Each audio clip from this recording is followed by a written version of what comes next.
Hey viewers, you're watching The Savera and I'm Vidhi Joshi. The Prada and Kolhapuri Chappal controversy has stirred global attention, raising serious questions about cultural appropriation and ethical design in the fashion industry.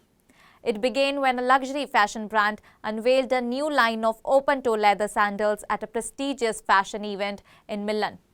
The footwear was quickly recognized by many in India as strikingly similar to the traditional Kolhapuri Chappal, an iconic handcrafted leather sandal that has been made for centuries in a region of Western India.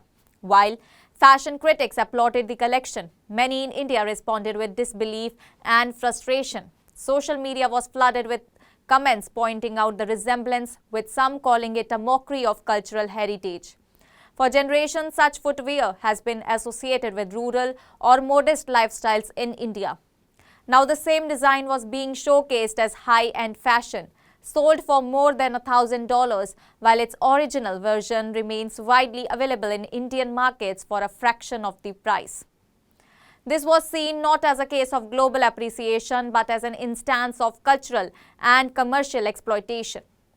The traditional sandal, rooted in a craft passed down through generations of artisans, has deep cultural and economic significance in India. These artisans, many from marginalized communities, rely on their skill and heritage to sustain their livelihoods. Despite this, their work often goes unrecognized in the global marketplace, especially when international brands adopt their designs without acknowledgement or collaboration. The design in question closely mirrored the structure, stitching and aesthetics of the Kolhapuri Chappal, making it difficult for many to accept that it was merely an inspiration rather than a reproduction.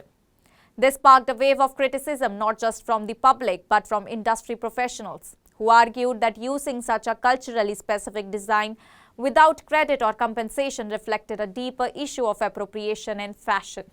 The Kolhapuri Chappal is more than just a product. It holds official recognition for its unique cultural identity and regional roots. Its craftsmanship involves skilled manual labor, specific techniques, and locally sourced materials. Yet, the artisans who maintain this legacy often remain invisible to global consumers, particularly when their designs are rebranded and are sold under prestigious foreign labels without any form of recognition or economic return. In response to the backlash, there were efforts within India to demand accountability and recognition. Industry bodies and artisan representatives raised concerns about the misuse of traditional designs and called for ethical partnerships and revenue sharing if such styles are to be adapted by global brands. They proposed collaborative effort that could lead to mutual growth, suggesting limited edition collections, skill development programs, and fair trade system that benefit the original makers. Eventually, the fashion brand behind the sandals acknowledged that the design was inspired by traditional Indian craftsmanship. It stated that the collection was still under development and expressed interest in engaging with the artisan communities. While this response marked a shift towards dialogue, many felt it came too late and lacked concrete commitments. Critics argued that real respect for cultural heritage must involve more than words. It requires shared profits, visibility for artisans, and long-term partnerships that prioritize sustainability and fairness. A meeting is now being planned between the brand's representatives and artisans groups with hopes of establishing a framework for collaboration, create co-branded products, and provide training to artisans to meet global market standards.